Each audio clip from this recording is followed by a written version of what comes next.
So on the left-hand side, these are the symptoms I had. So I want to focus on the health benefits of keto and the effect that had on my thinking as well.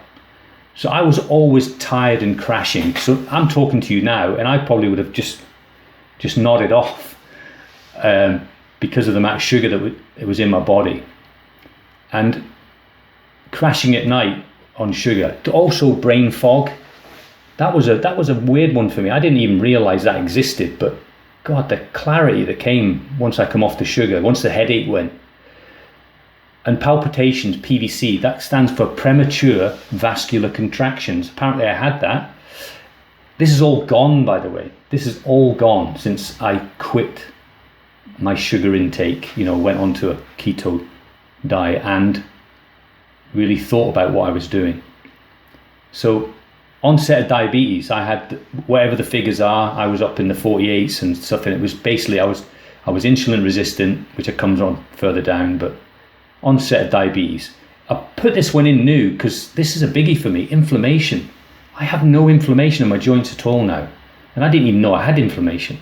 But just when you creak going upstairs and stuff, or things like that, and a detached retina, that's personal to me. My eye just detached, and I think it was down to too much pressure. A bit of mechanical rubbing as well, but mostly pressure from, my blood pressure was through the roof, and it's not now. I was actually cold today. Would you believe it? I was actually cold, and it was quite warm today. That never used to happen. I've got Scottish blood in me. So tingling hands, tingling feet, and I can just explain that as if I ever ate anything, even if it wasn't heavy sugar, just food, I would get that tingling. Insulin resistant. If you don't know what that is, we can always talk about that. But really, I think most people know there's been sort of in conversations about it.